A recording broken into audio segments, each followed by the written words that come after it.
Gripen E Echo is one of the world's most advanced fighter jets.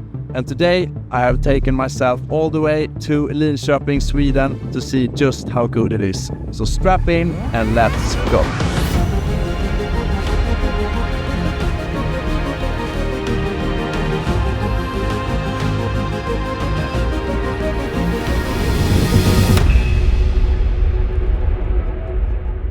Hello, Jose. Hey Max, good to meet you. Good to meet you. And this is a unique opportunity for everyone visiting and listening in. What is it that we have behind us here? So on this beautiful day, autumny sunshine, we have on this apron one of our test aircraft here at Saab. It's the Gripen E, which is really kind of the serial model of the whole capability as such, but we use it for test. And it's just really come down from a test 40. But let's talk about it. Yeah, we'll shortly take a walk around. But before that, this will actually be the backbone of the Swedish air defense system going forward. Yes, sir. So not only also for Sweden, but also for Brazil, and also now the recent news where Royal Thai Air Force has now down-selected Gripen E as the future fighter to complement other Gripens that they have. So yeah, that's correct. And just a short overview before we take the walk around. The current model is the C or the D model, 1 or 2 seaters. What's the difference between a C and a E that we have behind us here? Yes, as you say, so CD is the current workhorse of many air forces around. So looking at the Gripen E, first glance really, if you look at the external shape, it's very similar to something that's been flying for 20 years. But when you start examining a little bit closer, you start seeing some subtle differences, which we will talk about, but also everything is new, even though it's very similar to something else. The tactical systems, sensors, avionics, everything inside is completely new. All right, should we take a walk around? Let's do that.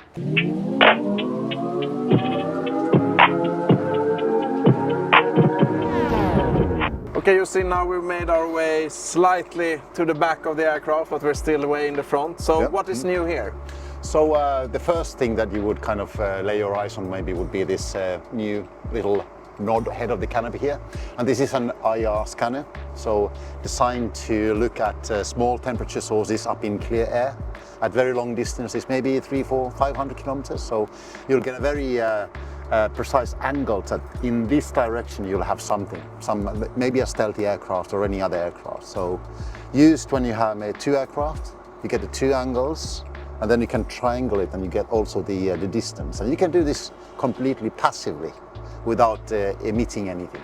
Yeah. So you don't need to use the radar to actually, if you're in several aircraft, you can get a position, quite good position, even though you're not using the radar, and the enemy won't know that you are actually there because they can't see you transmitting. But actually the radar just behind you here, Max, it's also passive. So it's now an AESA radar, so electronically scanned array, which is active and passive. So it listens and it transmits.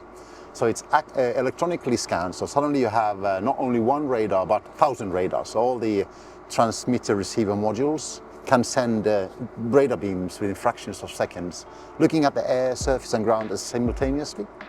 But we have also in this design put it on a mechanical swash plate, so which means that the fixed aperture can be angled like this. So suddenly you have a very wide field of regard, more than 200 degrees, giving the pilots the ability to look at targets behind the 3-9 lines or behind my shoulder, like that. So that's a great benefit. You can stay out of the danger and still have good situation awareness. So you don't have to go towards the threat to actually look at it with your radar. You can angle it quite. That's right. So you have a high crank angle, we call it, to stay away and keep the distance to the threat. So this is unique. Now I think Eurofighter new radar development is looking at similar design, but we have it flying today. And can you tell us a little bit about the sensor fusion aspect as well? Because as a pilot, you have a very big workload. There's information coming at you from all different directions. How have you solved that on the Gripen E? Yeah, so the sensor fusion is going to be very important, and it's kind of a saying engineering-wise that you can never get sensor fusion quite right. It's always going to be errors. It's about minimizing the error, taking all the data you have. So Gripen like this has 40 apertures, antennas, that listen active, passive. So you get terabytes of data all the time when you go flying. So then you have suddenly 2, 4 or 8 Gripens. And taking that data, using smart algorithms to get the information layer as correct as you possibly can. And we work a lot with that. That's one of the challenges for every aviation developer today, to get that stuff right and help the pilot. Because the better the information the pilot has, the better his decisions will be, and the more likely it is that you will come out on top. So if you know better information than the enemy at longer range, you have more time to make the right decision. So we use AI modeling to get the sensor fusion right. So which sensors, which data do we use in every given moment to get the best support for those pilots, the men and women in the cockpit.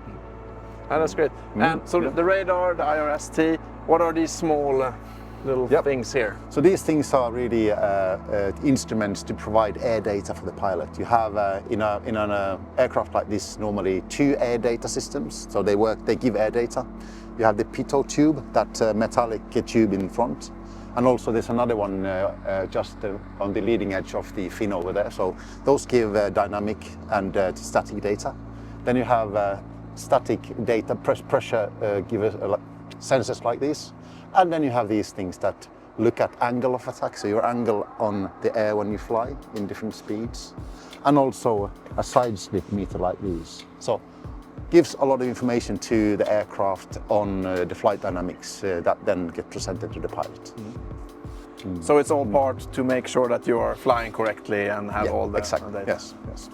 And this little, not inlet, but what do you call this? I don't know the English word for it, but it's so this little curvature here. So it's really kind of, if you follow through and see what's in behind here. So this is the 27mm cannon, so Maus at 27mm. About 150 grenades used for both air to air and air to ground. So the bullet comes out, so you don't want to hit yourself, so you kind of made a little bit of a space for the grenade to come out and then go and find the target. Awesome. Yes. And then we have the nose wheel. Yeah, so the whole undercarriage system of the Gripen E has now been redesigned. So we'll start with the main carriage, main undercarriage. It's now more kind of straight design. It used to be kind of a more angled like this in Gripen C. That means that the undercarriage now lives in the wings and not in the fuselage, which has freed up a lot of space to carry extra fuel, so about 30% more fuel. Nose landing gear is also being redesigned, still as robust, but now only with one wheel and also no brake. But still the aircraft can be landed within the required 800 meters, 17 meters short runway. So it's just different design that we've chosen. And that's one of the very unique capabilities that the Gripen has and still will have going on with the E model, that we can operate from very austere conditions, road bases in the middle of the Swedish forest, for example. Yeah, so day one of, or night one of the war, your main operating bases will be targeted by long-range precision fire. So you need to find other places to, maybe the taxiway or a highway or an airstrip next. To be able to do that, have that flexibility, you need to be able to use those short runways for takeoff and landing, and that's the design behind the Gripen. And here's another new feature for the E model. Yes, sir. So this is an IR MAV, missile approach warner. So it's a passive sensor which detects heat signatures, such like in the same way like the IRST. But this looks at heat signatures that come towards the aircraft, so the friction from missiles that have been fired against you. So you get a warning that now there is a missile incoming, but also it has the sensitivity to actually detect missile launches from the ground on surface-to-air missile systems and other at very long distances. So you get kind of the warning very early on in the cockpit, and then you can also employ electronic protection, jamming countermeasures much earlier than you could do before to ensure survivability. Or take evasive action. Yeah, if that's So that's this. Do the actions that you have to do to stay away of danger. And there are several of these all around the aircraft. So the whole sensor suite gives you spherical coverage now. So no matter how the pilot is maneuvering the aircraft up and down, you'll have still coverage around. Most other aircraft have 360, or you call it toroidal. This kind of a donut shape around. F-16, F-35 have those, but we have now spherical, and that's another unique design feature that distincts us from the peer competition. And if you all can imagine, all the viewers, especially with a fighter jet, you're sometimes maneuvering. You're maybe upside down or inverted or whatever. And then you want the protection to be spherical if you can. And you can also do electronic attack with the aircraft. We'll talk about that later. Very flexibly in all kinds of different kind of situations where you maneuver. Oh, that's great. Yes. And this is the inlet for the engine? Yes. So it's a similar design as Gripen C, even though we have a new engine, which we'll talk about in a while. A little bit more, we have some more cooling because the aircraft, new avionics, more power, more sensors, more electrical cooling required. So we have more cooling here. Also on just looking at the fin, we'll maybe look at that later. There is a little inlet for air to provide more cooling power. And that inlet is behind this main inlet? Yes, so it lives just behind here. Yes. Right. And moving back, we have the canard wing. Yep. So lives its own life, like do most of the control services of the aircraft. So whatever the pilot does, we don't really care about what these do. They just do what they do and help us to go where we want to go.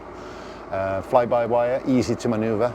Excellent flight control system in this aircraft that you know and I know. We've all experienced it with air-to-air fueling and other. And also it helps to the whole delta wing canard design to keep the landing speed low. So you can do just that thing we talked about for the short takeoffs and short landings. It also helps with the braking once you have put down everything on the ground. Flips up. Yeah, the elephant ears come up like that, and the brakes in the back as well. So that helps also aerodynamically to keep the braking action, not only the brakes but also everything else. So as I mentioned, it's now been redesigned and it gives us great endurance at all levels, that you can fly for longer. And we as pilots can now, with air-to-air missile loadouts, take the full 9G, full AOA, as soon as I have gear up and got the speed to do it. And no other aircraft can actually do that today, except of Gripen E, and that's will make you more successful. You might take off and be straight into the fight. Indeed.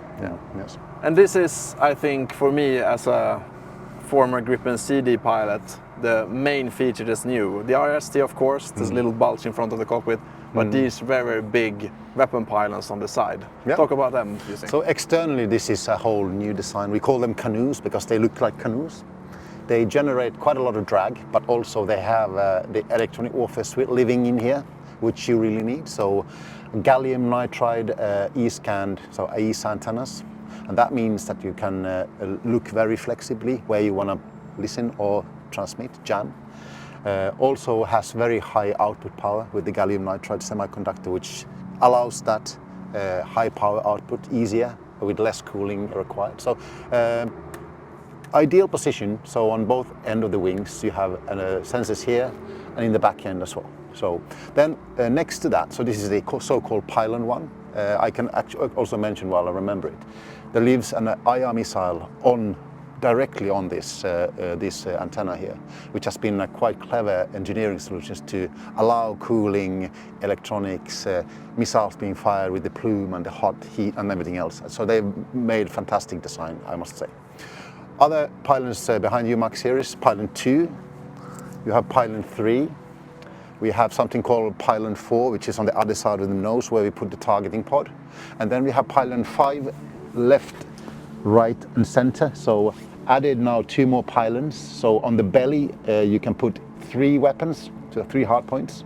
Either 3 meteor, 2 bombs or 1 external drop tank. So we now added the capacity to take 10 weapon stations rather than 8 on the previous model. So normally you put a launcher on and then the missile or the bomb. So in the launcher we fill it with countermeasures, which means that we can carry much more, maybe 8 to 10-fold more than other legacy fighters of the same type. And you talk about flares, chaff, and also electronic single-use jammers, basically. That's right. Yeah. So the normal chaff flares, but also hot chaff that generates kind of heat shields in the air to protect you. But also the active decoys, like small Coca-Cola cans that you dispense, and then they do radar jamming against incoming radar-guided missiles, which is kind of the short range survivability, but very critical capability for survivability in the future. And another thing, even though it's going from 8 pylon stations to 10, you're actually increasing from 4 long-range or medium-range air-to-air missiles into actually having 7, which is almost a doubling when it comes to the air-to-air capability. And we have some surfaces for the flight control system as well here in front. So similar thing here with design, they live their own life and they do it really well too.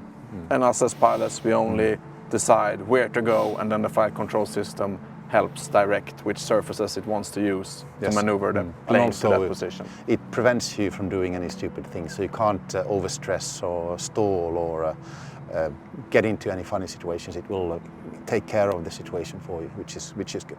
It's pilot safe. Yes, pilot proof, if there's anything like that. Yes. All right, let's take a look at the back also. There's much new things going on there. And now we're at the back. You see we're almost done with the walk around, but there's a lot of things going on here. And first of all, another MAV. Yeah, that's how you kind of get your eyes fixed onto these IR sensors. They are kind of the new thing with these aircraft. So they are scattered around the airframe that give you that spherical-like protection. So ideally positioned to look back, up and down from this position. And of course some flight control surfaces. And we've used model-based design to optimize. And we've done it because we can, but also because we have a slightly chunkier, heavier airframe. So to optimize and trim the flight controls to serve the purpose of the platform. And behind me we have 2 inlets here. Yeah, so these belong to the APU, so the auxiliary power unit. So really what in here lives is a small little jet engine. And the primary use of this one is to really power up the main systems and the main engine of the jet. So you always start this one first. It will give you a lot of power. Also notable that this is the only thing you need to power the jet up, where most other jets need external power, which we also can use, but we don't need to. So it serves the mission of the dispersed operations really well. Starting the APU, you get comms, you get you display, you get a lot of power, so you can actually be in high readiness in the middle of somewhere in a dark Småland or somewhere and get your situation awareness picture into your aircraft without using main engine. That's a great benefit. And then we save on a lot of fuel, for example. We can keep the readiness higher. Yeah, and we can noise operate. level, fuel, whatever it's a flexibility to operate. Okay, let's walk to the back and check out the engine as well. So without the engine, you don't really come that far, right? So we talk about the Gripen E and what it is really, and it's a physical dimensions that sometimes appeal to us human beings. So the rule of thumb of 30-30-30. So 30% more fuel, 30% more weapons, but also 30% more power. So the new engine, now GE404 has been upgraded to GE414. So it gives us better acceleration, it gives us better speed at all levels. I personally haven't flown this aircraft in this configuration, but when we talk with our test pilots here, in the building behind you, by the way, the cognitive experience is kind of that you get much more effect on the lower levels, but statistically better performance all over, even though the aircraft is heavier, chunkier, can take much more external stores. Pilots always need more fuel, more weapons and more power, but yeah, it's kind of a balance that we are very happy with the end result. So Gripen is not maybe the most fast or high-flying jet, but it's the smarter jet that we use all the tactical systems, the sensors, the networking to achieve much better fighting combat power effect than do kind of more traditional approaches or ways to look at it.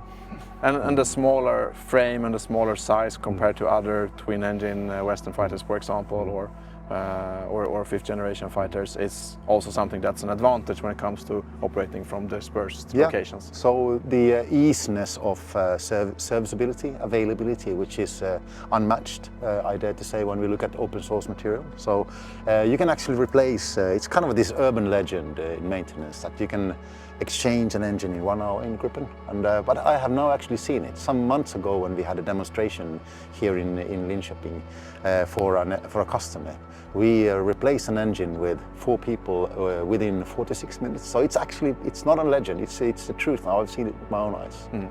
And that's been obviously configured from the start. And one of the things that we can mention is that you use the same kind of equipment that we use to arm new missiles to replace the engine, basically, to lower it and increase it. Swedish fishing rod, so it's kind of a mechanical,